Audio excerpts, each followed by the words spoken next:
أعوذ بالله من الشيطان الرجيم قل هذه سبيلي أدعو إلى الله على بصيرة أنا ومن اتبعني وسبحان الله وما أنا من المشركين.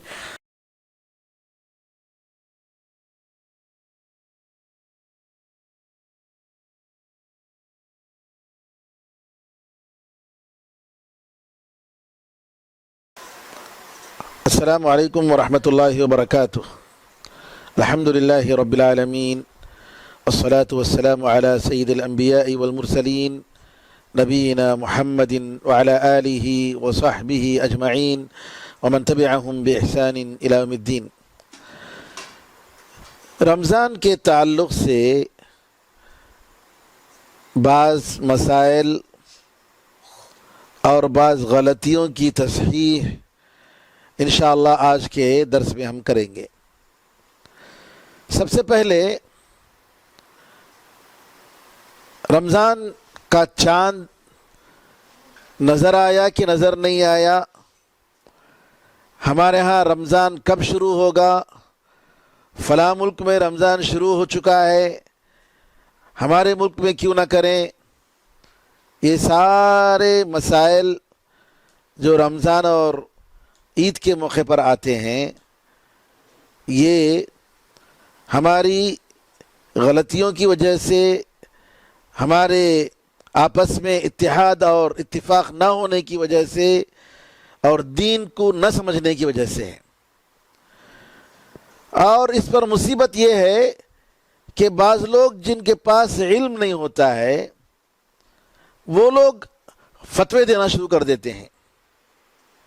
آج کل تو بہت ہو گیا ہے، کیونکہ ہر کوئی شخص ریکارڈ کر سکتا ہے، ٹی وی میں جا سکتا ہے نا. اور کیا ہو رہا ہے، اپنے ہر آدمی جو ہے فتویٰ چھاپتا ہے اپنی طرف سے، گویا نعوذ باللہ. اور ہمارے لوگ بھی ایسے سادے ہوتے ہیں کہ کن کے پاس سے دین سیکھنا اور کن کے پاس دین نہیں سیکھنا یہ نہیں معلوم. کوئی بھی آیا اور کوئی بھی بولا، کوئی بھی ٹی وی میں آیا، اب سمجھ گئے کہ جو ہے بہت بڑا علامہ ہے. یہ سب سے بڑی ہماری غلطی ہے. لہٰذا ہمیں فرق کرنے کی ضرورت ہے کہ علماء کون ہیں، جو قرآن اور حدیث کی روشنی میں، علم کی روشنی میں اللہ تعالیٰ کے دین کو بتاتے ہیں، اور کون ہیں جو بغیر کسی علم کے شریعت کے مسائل میں کلام کرتے ہیں. یہ بہت افسوس کی بات ہے کہ ہم لوگ اس کو جاننے کی کوشش نہیں کرتے. کوئی بھی کسی کا بھی بیان اچھا ہو گیا تو اس کو پسند کر لیے، نہیں. کسی کے بیان کے شیریں ہو جانے سے اور بہت ہی ان کا انداز بولنے کا عمدہ ہو جانے سے جی وہ صحیح عالم دین ہونے کی نشانی نہیں ہے. صحیح عالم دین ہونے کی نشانی یہ ہے کہ علماء ان کی باتوں کی تائید کریں اور وہ قرآن اور حدیث کی روشنی میں آپ کو دین بتائیں. یہ اصل دین ہے. تو چاند کا مسئلہ بڑا مسئلہ بن جاتا ہے ہمارے ملک میں، کیونکہ عام طور پر اکثر صوبوں میں، اسٹیٹس میں ہمارے پاس سعودی عرب یا عرب ممالک کے ایک دن کے بعد ہم لوگوں کو نظر آتا ہے، جس کی وجہ سے لوگ عام طور پر اختلاف میں پڑ جاتے ہیں. اور چونکہ آج کل فوراً ہی معلوم ہو جاتا ہے کہ چاند کہاں نظر آیا کہاں نظر نہیں آیا، اس وجہ سے لوگ اختلاف کر بیٹھتے ہیں. میری آپ سے گزارش ہے کہ دنیا میں جہاں بھی چاند نظر آئے، آپ حضرات اپنی بستی میں، جس بستی میں آپ رہ رہے ہیں، جس شہر میں آپ رہ رہے ہیں، وہاں کے ذمہ داران، وہاں کے مسلمان سب مل کر جو بات کرتے ہیں اسی کی آپ تائید کیجئے، اسی کے حساب سے آپ روزے رکھیے، اختلاف مت کیجیے گا. کیونکہ آپ اپنی بستی والوں کے ساتھ اختلاف کر کے یونیورسل